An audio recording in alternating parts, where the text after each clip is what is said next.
ஆம். நாம வந்து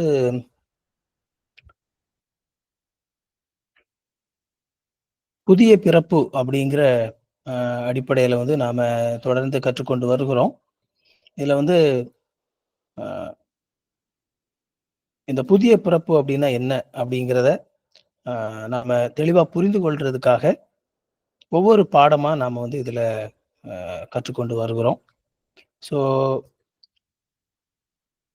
நம்முடைய மிக முக்கியமான ஒரு நோக்கம் இந்த படிப்புல என்ன அப்படின்னா, ரட்சிப்பு அப்படிங்கிற அந்த விஷயத்தை நாம வந்து வேதாகம அடிப்படையில முழுமையாக புரிந்து கொள்வது.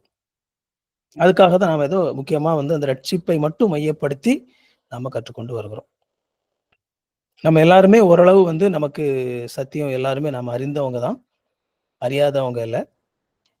நற்செய்தியையும் நாம அறிந்திருக்கிறோம். ஆனாலும் கூட இத நாம திரும்பவும் வந்து இத நாம கொஞ்சம் கற்றுக்கொள்றதுக்கான ஒரு காரணம் என்ன அப்டின்னா, நாம வந்து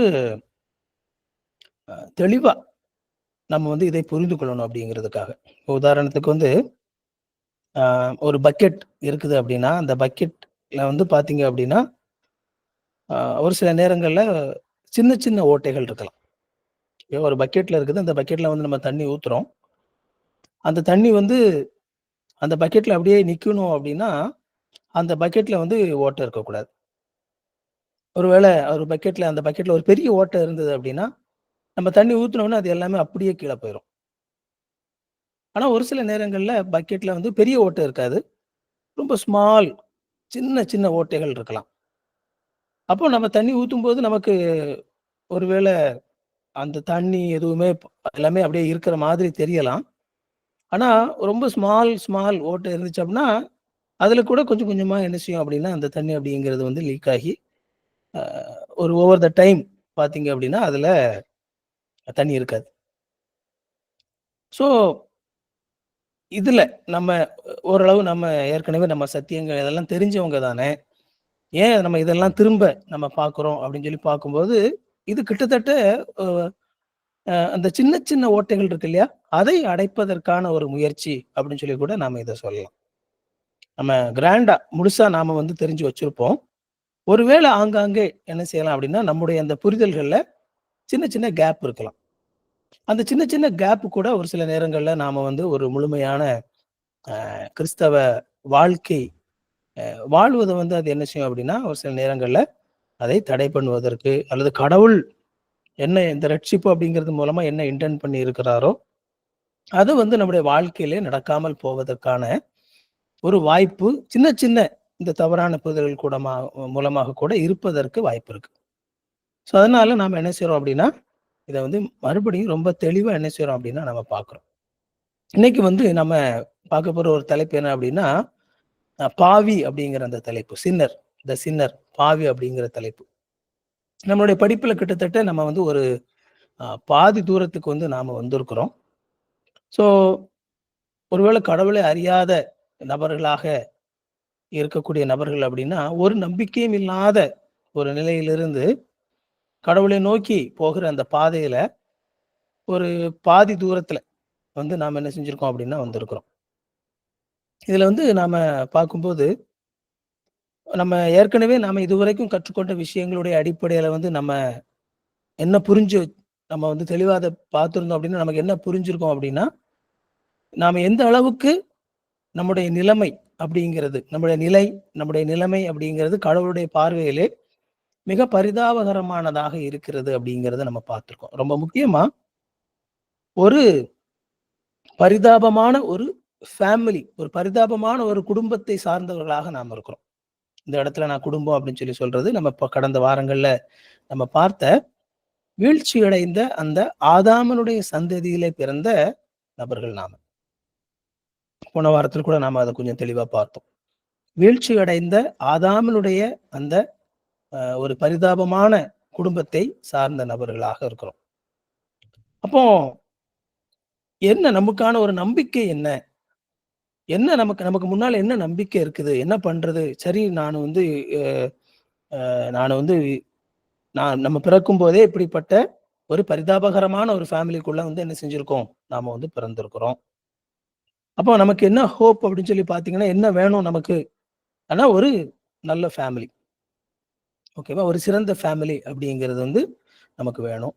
அப்ப அந்த சிறந்த ஃபேமிலி அப்படிங்கிறது வேணும் அப்படின்னா, நமக்கு என்ன தேவை அப்படின்னு சொல்லி பார்த்தீங்க அப்படின்னா, ஒரு நியூ பர்த். ஒரு புதிய பிறப்பு. ஒரு புது பிறப்பின் மூலமாக நாம இன்னும் ஒரு ஒரு சிறந்த குடும்பத்தில நாம என்ன செய்ய முடியும்? அங்கமாக முடியும். ஸோ அததான் வந்து அந்த ப்ராசஸ் தான் என்ன அப்படிங்கிறத நம்ம பார்த்துட்டு இருக்கோம். நமக்கு இந்த புதிய பிறப்பு அப்படின்னாலே, நாம வந்து வேதாகமத்தில நிக்கோதேமு அந்த நிக்கோதேமுனுடைய அந்த சம்பவத்தை நம்ம பார்க்காம என்ன செய்ய முடியாது? கடந்து போக முடியாது. ஏன்னா, அதுல தான் ஆண்டவர் வந்து ஆண்டவராகிய இயேசு கிறிஸ்து மறுபடியும் பிறக்க வேண்டும் அப்படிங்கிற அந்த மறுபிறப்பு அப்படிங்கிற அந்த வார்த்தையை ஆண்டவர் மிக அழகாக அதுல பயன்படுத்துறத வந்து நம்ம பார்க்கிறோம். நம்ம யோவான் 3வது அதிகாரம் நாம எடுத்துக்கிட்டோம் அப்படின்னா, அதுல நாம அந்த நிக்கோதேமுனுடைய அந்த ஒரு பரிசேயனாக இருந்த நிக்கோதேமுவும் இயேசு கிறிஸ்துவும் பேசுகிறத வந்து என்ன செய்றோம் அப்படின்னா நம்ம பார்க்கிறோம். இந்த நிக்கோதேமு வந்து இயேசு கிறிஸ்துவை அவர் இன்னும் ஆண்டவராக அவர் அறியல. அவர் இயேசு கிறிஸ்துவை இரட்சகராக அறியல. ஆனா 2வது வசனத்துல நம்ம பார்க்கும்போது, ரபி, நீர் தேவனிடத்திலிருந்து வந்த போதகர் அப்படின்னு சொல்லி சொல்றார். அவரை ஒரு போதகராக பார்க்கிறார். ஒரு டீச்சரா, ஒரு ஆசிரியராக பார்க்கிறாரு. ஆனா தேவனிடத்திலிருந்து வந்தவர் அப்படின்னு சொல்லி சொல்லும்போது, தேவனாலே அனுப்பப்பட்டவர். தேவனிடத்திலிருந்து அழைப்பை பெற்ற ஒரு நபர் நீங்க. எப்படி பழைய ஏற்பாட்டிலே வந்து கடவுளாலே அழைக்கப்பட்ட தீர்க்கதரிசிகள் இருந்தாங்களோ, அந்த ஒரு இடத்திலே வந்து இங்க என்ன செய்றார் அப்படின்னா, நிக்கோதேமு இயேசு கிறிஸ்துவ வைக்கிறார். நீ தேவனிடத்திலிருந்து வந்தவர். ஏன்னா, அவர் இயேசு கிறிஸ்து செய்த அற்புதங்களை பார்க்கிறார். அந்த அற்புதத்துல உள்ள வேலிடிட்டி அத பார்க்கிறார். அந்த நபர், இந்த நிக்கோதேமு அப்படிங்கிற நபர், ஆ அந்த யூத மக்கள் மத்தியிலே ஒரு முக்கியமான ஒரு நபர். அவர் ஒரு சிறந்த ஒரு ஒரு வேத போதகராக அவர் இருந்தார். அதுவும் ரொம்ப முக்கியமான ஒரு நபராக இருந்தார். அப்படிப்பட்ட ஒரு நபர் இயேசு கிறிஸ்துவனுடைய அந்த அற்புதங்களை பார்க்கிறாரு. அது எல்லாம் உண்மை அப்படிங்கிறத வந்து அவர் புரிந்து கொள்றாரு. உண்மையாகவே இந்த அற்புதங்கள் நடக்குது அப்படிங்கிறதெல்லாம் அவர் பார்த்துட்டு தான் இயேசு கிறிஸ்துவ இடத்துக்கு பேசுறதுக்கு வர்றார். இப்ப அவர் இயேசு கிறிஸ்துவ வந்து போதகர் அப்படின்னு சொல்லி சொல்லும்போது தான், அங்கே இயேசு கிறிஸ்து மிக முக்கியமான ஒரு வார்த்தைய வந்து அங்கே நிக்கோதேமு இடத்துல சொல்றாரு. 3வது வசனத்துல, இயேசு அவனுக்கு பிரதியுத்தரமாக, ஒருவன் மறுபடியும் பிறவாவிட்டால் தேவனுடைய ராஜ்யத்தை காண மாட்டான் என்று மெய்யாகவே மெய்யாகவே உனக்கு சொல்லுகிறேன் அப்படின்னு சொல்லி சொல்றார். மறுபடியும் நீ பிறக்க வேண்டும். நீ மறுபடியும் பிறந்தாதான் தேவனுடைய ராஜ்யத்துக்கு நீ போக முடியும். இவங்க அவங்க நிக்கோதேமுக்கு வந்து ஒரு மிகப்பெரிய ஒரு குழப்பம் வருகிறது அங்க.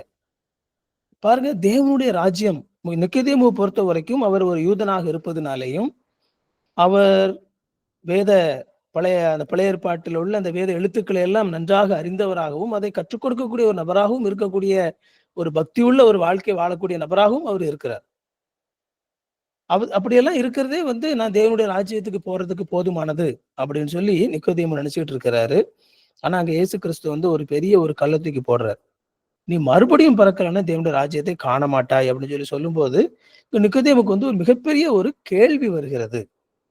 அங்க ஒரு மனுஷன் 4வது அதிகாரத்துல 4வது வசனத்துல பார்க்கும்போது, மிக இயல்பாக வரக்கூடிய ஒரு கேள்வி. நிக்கோதேமு ரொம்ப இயல்பான ஒரு கேள்விய கேட்கிறார். ஏன்னா நிக்கோதேமுக்கு வயசாயிருச்சு. ஒரு வயதான ஒரு மனிதனாக நிக்கோதேமு இருக்கிறாரு. ஒரு மனிதன் முதிர் வயதா இருக்கையில எப்படி பிறப்பான்? அவன் தன்னுடைய தாயின் கர்ப்பத்தில் 2ஆம் தரம் பிரவேசித்து பிறக்கக்கூடுமோ அப்படின்னு சொல்லி கேட்கிறாரு. எப்படியா நான் திரும்ப பிறக்க முடியும்? எனக்கே வயசாயிருச்சு. நான் இன்னொரு முறை என்னுடைய தாயினுடைய கர்ப்பத்துக்குள்ள போய் நான் பிறக்க முடியுமா? ஆனா இயேசு கிறிஸ்து திரும்பவும் வந்து என்ன செய்றாரு அப்படின்னா, ஒருவன் ஜலத்தினாலும், ஆவியினாலும் பிறக்க வேண்டும். இந்த இடத்துல முன்னாடி அவர் மறுபடியும் பிறக்க வேண்டும் அப்படின்னு சொல்லி சொன்னாரு. அந்த மறுபடியும் பிறப்பதுன்னா என்ன அப்படிங்கிறத 5வது வசனத்துல திரும்பவும் சொல்றாரு. அது ஜலத்தினாலும், ஆவியினாலும் பிறப்பது அப்படிங்கிறத என்ன செய்றாரு அப்படின்னா, அங்க வந்து அவர் தெளிவுபடுத்துறார். 6வது இந்த வசனத்துக்கு போகும்போது, அங்க இயேசு கிறிஸ்து வந்து நிக்கோதேமு சந்தேகப்படுகிறபடி அவர் இந்த மாம்சத்தினால் உண்டான பிறப்பை பற்றி பேசாமல், ஆவிக்குரிய பிறப்பை பற்றி பேசுறேன் அப்படிங்கிறத சொல்றார். 6வது வசனத்துல பார்த்தீங்கன்னா, மாம்சத்தினால் பிறப்பது மாம்சமா இருக்கும். ஆவியினால் பிறப்பது ஆவியா இருக்கும். இப்ப அவர் சொல்றாரு, நீ எப்படி உலகத்துல ஒரு முறை நீ மாம்சத்திலே நீ பிறந்தியோ, அதாவது எப்படி ஒரு இயல்பாக இந்த உலகத்துல எப்படி பிள்ளைகள் பிறக்குதோ, அதே மாரி உன்னுடைய தாய் தகப்பனுக்கு நீ எப்படி பிறந்தியோ, அதே விதமாக அது மாம்சத்திலே பிறப்பது. அதே விதமாக நீ ஆவியினாலே என்ன செய்யணும்? பிறக்க வேண்டும். அங்கே மாம்சம் பிறப்பித்தது, பிறப்பை ஏற்படுத்தியது. அங்க வந்து மாம்சம் பிறப்பித்தது. இங்கே ஆவி என்ன செய்யணும்? பிறப்பிக்க வேண்டும். ஆவியினாலே பிறப்பிக்கப்பட வேண்டும். ஆவியினால் பிறப்பது ஆவியாயிருக்கும் அப்படின்னு சொல்லி சொல்றார். அப்ப திரும்ப 7வது வசனத்துல மீண்டும் அந்த அதே வார்த்தையை பயன்படுத்துறாரு. மறுபடியும் பிறக்க வேண்டும். இல்லையா? நீங்க மறுபடியும் பிறக்கணும்னு சொல்லி சொன்னத குறித்து நீ அதிசயப்பட வேண்டாம். ஏன்னா, அவரு அது என்ன அப்படின்னு சொல்லி நீ உனக்குள்ள குழப்பம் இருக்க வேண்டிய அவசியம் இல்ல. ஏன்னா 8வது வசனத்துல ரொம்ப அழகா இயேசு கிறிஸ்து சொல்றாரு. ஆ ஏன்னா அவர் கேட்ட கேள்வி, எப்படி இது நடக்கும்? ஏன்னா ஆவியிலா பிறப்பது அப்படின்னு சொல்லி சொல்லும்போது, ஹவ் இட் இஸ் பாசிபிள்? அப்படிங்கிற ஒரு கேள்வி வரும்போது, காற்றை வந்து அங்க அடையாளமா காட்டுறார். காற்று அப்படிங்கிறது ஒரு இடத்துல வீசுது, அதனுடைய சத்தத்தை கேட்கிற, அது ஒரு இடத்துல இருந்து வருதுன்னு சொல்லி உனக்கு ஒரு இடத்துல இருந்து வருது, இன்னொரு இடத்துக்கு போகுது. ஆனாலும் எங்க இருந்து வருது, எங்க இருந்து போகுது அப்படின்னு சொல்லி உனக்கு தெரியாது. காத்த யாருமே கண்ணால பார்த்ததில்ல. ஆனா அது பார்க்கல அப்படிங்கிறதுக்காக அது இல்லன்னு சொல்லி அர்த்தம் கிடையாது. ஆனா காத்து அப்படிங்கிறது இருக்குது. அதே மாதிரி தான் ஆவியினால் பிறந்தவனும் அவனும் அப்படியே இருக்கிறான். அது ஒருவேள ஒரு மாம்சீக ரீதியாக அது பார்க்க முடியாததாக இருந்தாலும் கூட, அது என்ன செய்யுது? அது உண்மையான ஒன்றுதான். எப்படி காற்று அப்படிங்கிறது நம்ம பார்க்கல, ஆனாலும் அது இருக்குதோ, அது இருப்பது உண்மையோ, அதே மாதிரி இந்த ஆவியினாலே பிறப்பது அப்படிங்கிறதும், அது ஒருவேள மாம்சத்தின்படி அது பார்க்க முடியாததுதான். ஆனா உண்மையிலே அது இருக்குது அப்படின்னு சொல்லி சொல்லும்போது, இது எப்படி ஆகும் அப்படின்னு சொல்லி கேட்கும்போது, இயேசு சொல்றாரு, "நீ வந்து இஸ்ரவேல்ல போதகனா இருந்தும் அறியாமல் இருக்கிறாயா?" அப்படின்னு சொல்லிட்டு, அவர் என்ன செய்றாரு அப்படின்னா, அ இங்க நிக்கோதேமு கிட்ட மிக முக்கியமான ஒரு விஷயத்த வந்து அவர் சொல்றாரு. நிக்கோதேமு இயேசு கிறிஸ்துவை ஒரு ரபியாக அவர் பார்க்கிறார். ஆனா, இங்க இயேசு கிறிஸ்து ரொம்ப முக்கியமான ஒரு விஷயத்த வந்து அடுத்த வசனங்கள்ல சொல்றாரு. அவர் என்ன சொல்றாரு அப்படின்னா, "நான் வந்து நீ சொல்ற மாதிரி வெறும் ரபி கிடையாது. நான் தேவனுடைய குமாரன்" அப்படிங்கிறது சொல்றார். அதத்தான் வந்து அங்க வந்து நிக்கோதேமுக்கு அவர் புரிய வைக்கிறார். பாருங்க 13வது வசனம் பார்த்தீங்கன்னா, "பரலோகத்திலிருந்து இறங்கினவரும், பரலோகத்தில் இருக்கிறவருமான மனுஷகுமாரனை அல்லாமல் பரலோகத்துக்கு ஏறினவன் ஒருவனும் இல்லை" அப்படின்னு சொல்லி சொல்றார். பாருங்க இதான் ரொம்ப முக்கியமானது.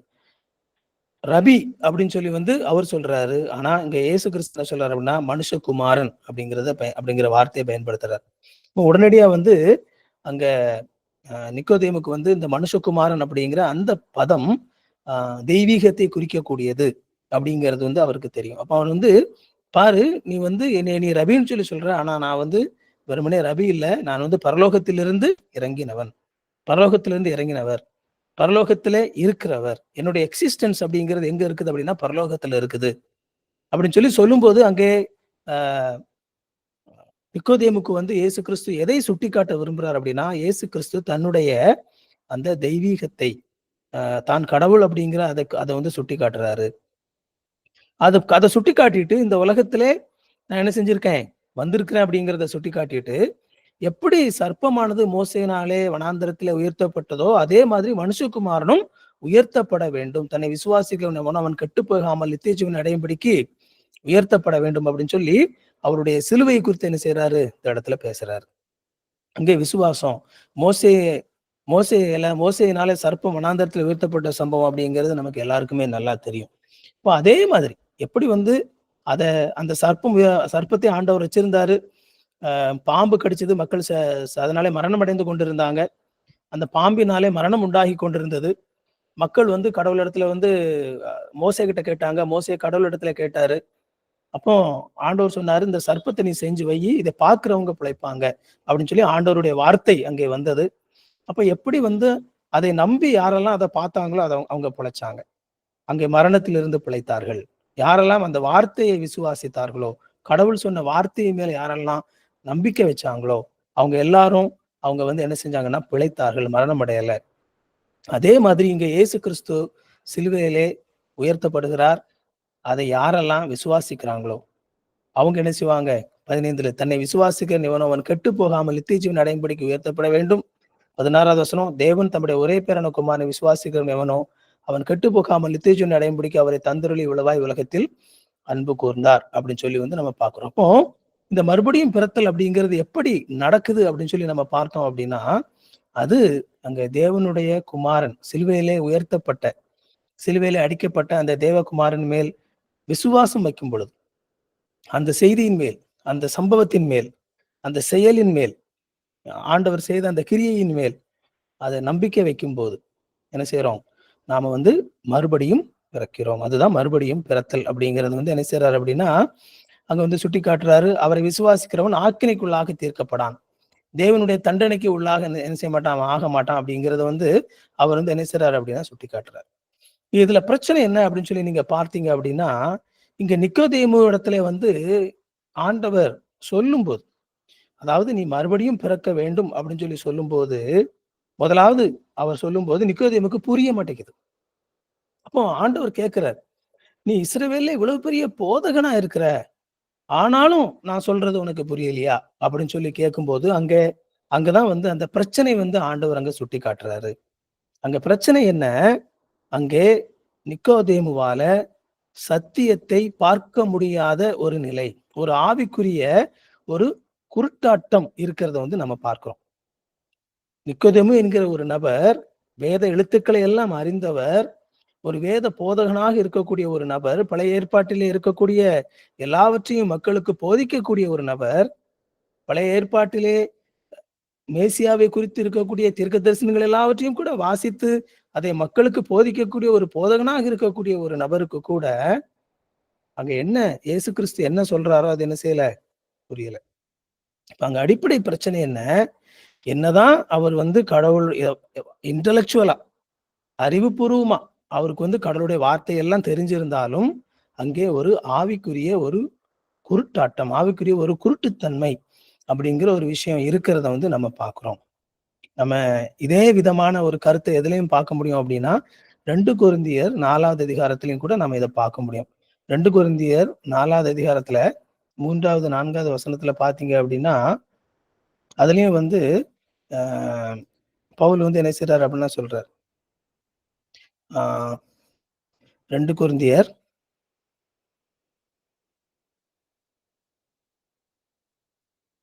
இதுல பாருங்க 2 கொரிந்தியர் 4, 3, 4ல பார்த்தீங்க அப்படின்னா, எங்கள் சுவிசேஷம் மறைபொருளா இருந்தால், கெட்டுப் போகிறவர்களுக்கே அது மறைபொருளா இருக்கும்.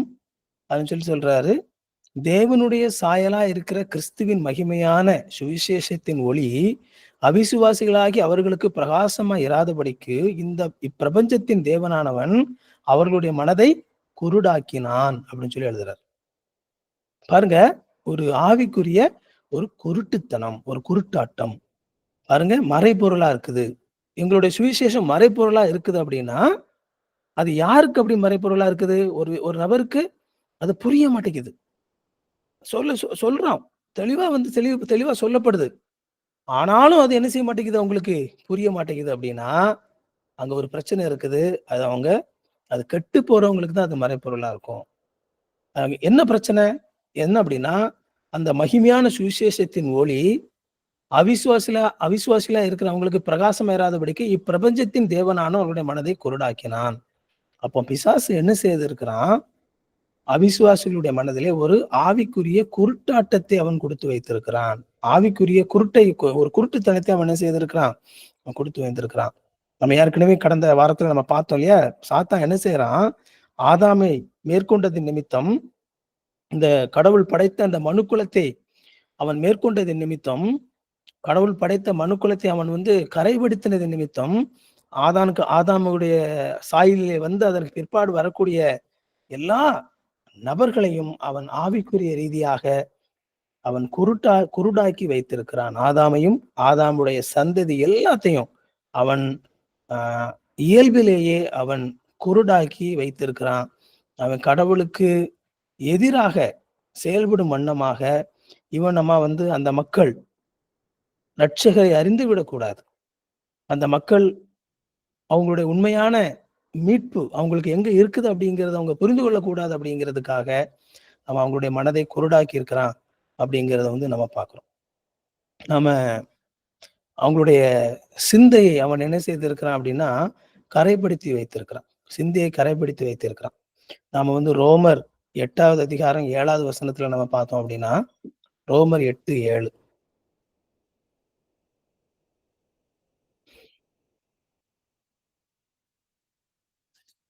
ரோமர் 8வது அதிகாரம் 7வது வசனத்துல நம்ம பார்த்தோம் அப்படின்னா, எப்படி என்றால், மாம்ச சிந்தை தேவனுக்கு விரோதமான பகை அப்படின்னு சொல்றார். 6வது வசனத்துல மாம்ச சிந்தை மரணம். இப்போ மாம்ச சிந்தை அப்படிங்கிறது எப்படிப்பட்டது? மாம்ச சிந்தை அப்படிங்கிறது மரணம். 7வது வசனம் மாம்ச சிந்தை தேவனுக்கு விரோதமான பகை. அது தேவனுடைய நியாயப்பிரமாணத்துக்கு கீழ்ப்படியாமலும் கீழ்ப்படிய கூடாமலும் இருக்கிறது. மாம்சத்துக்கு உட்பட்டவர்கள் தேவனுக்கு பிரியமாய் இருக்க மாட்டார்கள் அப்படின்னு எழுதுறார். அதே மாதிரி ரோமர் 3:10-11 கூட நாம இதை வந்து நாம வாசிக்க முடியும். ஒரு நிமிஷம் இருங்க. நான்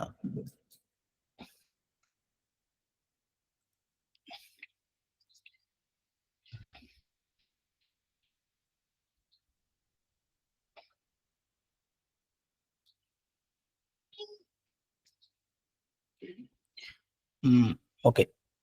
ரோமர் 3:10-11. ரோமர்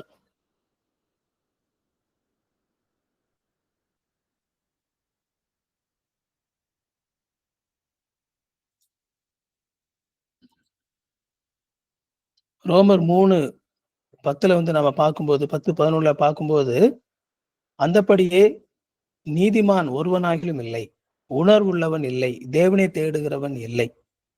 அந்த பகுதி நீங்க ஃபுல்லா பாத்தீங்க அப்படின்னா 9 வந்து சொல்றாரு, யூதர் கிரேக்கர் யாவரும் பாவத்திற்கு உட்பட்டவர்கள் என்பதை முன்பு திருஷ்டாந்தப்படுத்தினோமே.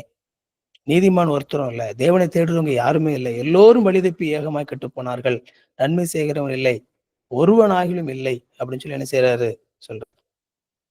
அப்போ இது எல்லாமே வந்து எதை வந்து சுட்டி காட்டக்கூடிய ஒரு விஷயமா இருக்குது அப்படின்னா, இது எல்லாமே எல்லா மனிதர்களும் இங்க சாத்தான் வந்து அவனுடைய மனதை குருடாக்கினான் அப்படின்னு சொல்லும்போது, எல்லா மனிதர்களுமே கூட இந்த உலகத்திலே இந்த பழைய ஆதாமினுடைய அந்த முதல் ஆதாமினுடைய சந்ததியிலே பிறக்கும் பொழுது அவங்க குருட்டாட்டம் உள்ளவர்களாக, பாவத்தினாலே கரைப்பட்ட நபர்களாக, தேவனுக்கு விரோதமாக நிற்கிறவர்களாக, தேவனுக்கு கீழ்ப்படிய கூடாதவர்களாக, கடவுளுடைய எதிரிகளா என்ன செய்யறாங்க அப்படின்னா பிறக்கிறாங்க அப்படிங்கிறது வந்து என்ன சொல்றோம் அப்படின்னா நம்ம பார்க்கிறோம்.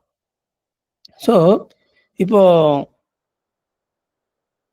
இந்த ஆதாம் அப்படிங்கிற அந்த முதல் ஆதாமுக்குள்ள நாம பிறந்திருக்கிற நிலையில நாம் எப்படிப்பட்ட ஆவிக்குரிய குருடர்களாக நாம இருக்கிறோம் அப்படின்னா, நமக்கு என்ன இருக்குதுன்னா ஒன்னே ஒண்ணுதான், நமக்கு வந்து மரணம் அப்படிங்கிறது தான் நமக்கு காத்திருக்குது. ஆவிக்குரிய மரணம் அல்லது நமக்கு வந்து தண்டனையும் மரணமும் தான் என்ன செய்யுது அப்படின்னா காத்திருக்குது.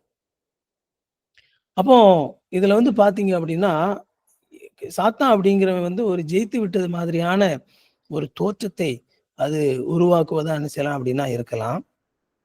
கடவுள் சாத்தானிடத்திலே வந்து தோற்றுவிட்டாரோ அப்படிங்கிற மாதிரி இருக்கிற மாதிரி என்ன செய்யலாம் அப்படின்னா இருக்கலாம்.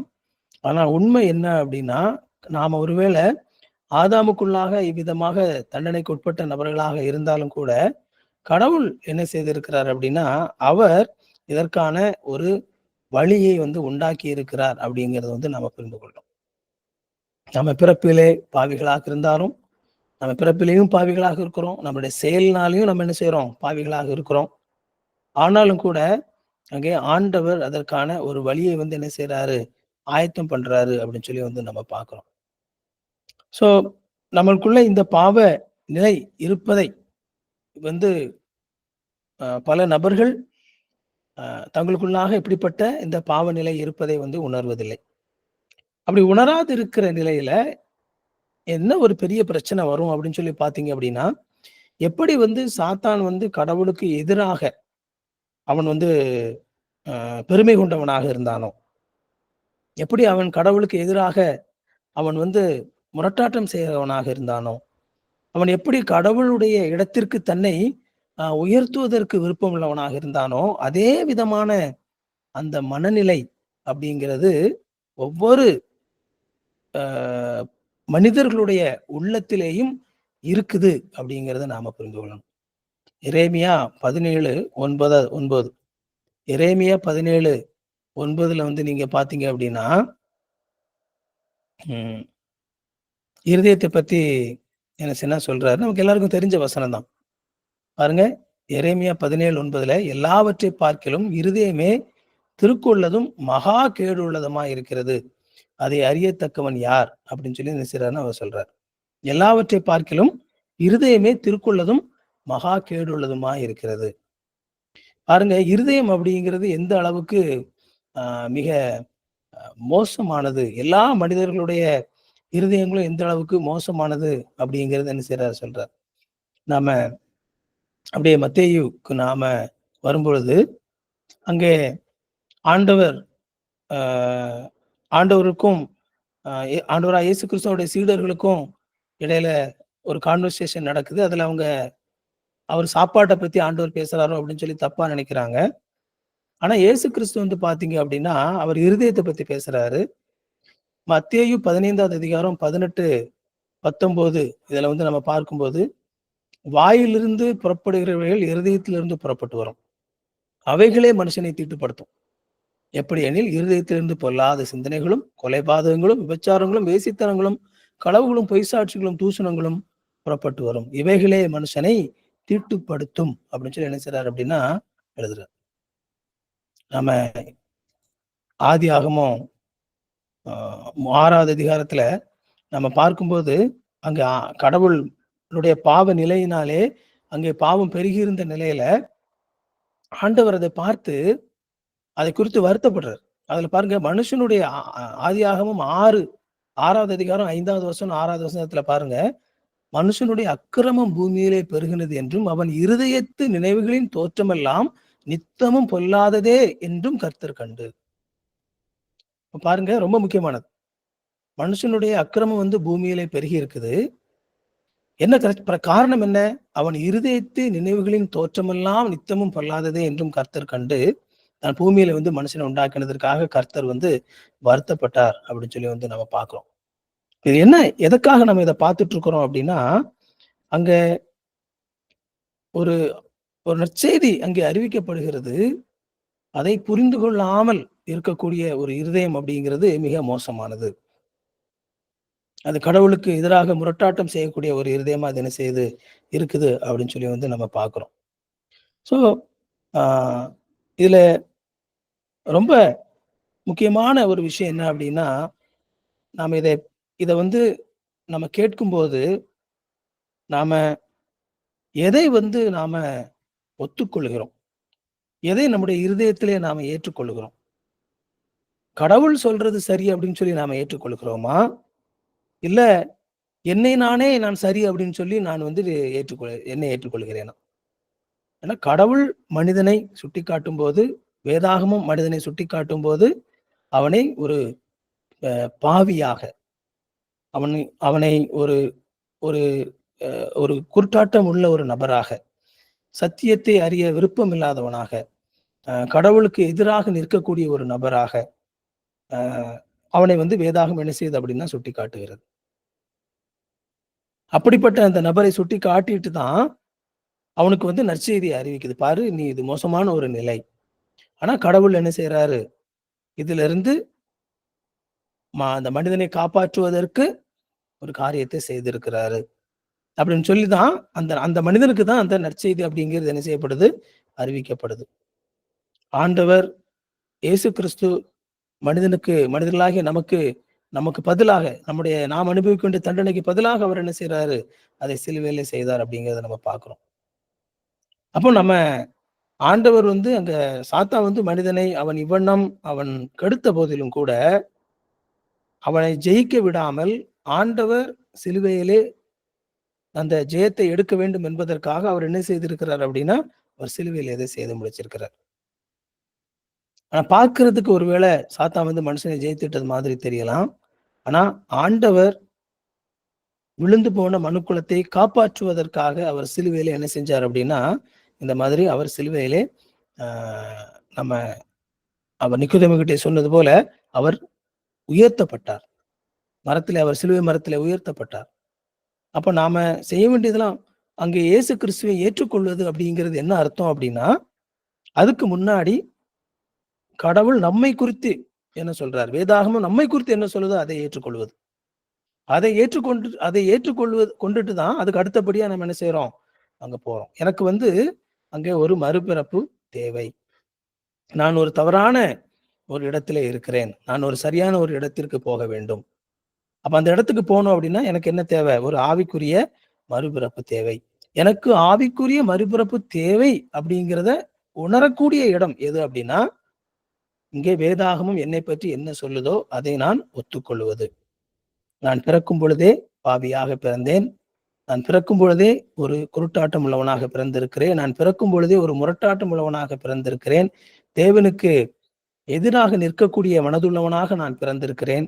தேவனாலே தண்டிக்கப்படுவதற்கு தகுதியுள்ள ஒரு நபராக நான் பிறந்திருக்கிறேன். இது எல்லாம் இயல்பாவே எல்லாமே இருக்குது. அப்படிங்கிறத நாம ஒத்துக்கொள்வோமானா, எனக்கு ஒரு மறுபிறப்பு அவசியம் அப்படிங்கிறத நாம உணர்வோம்.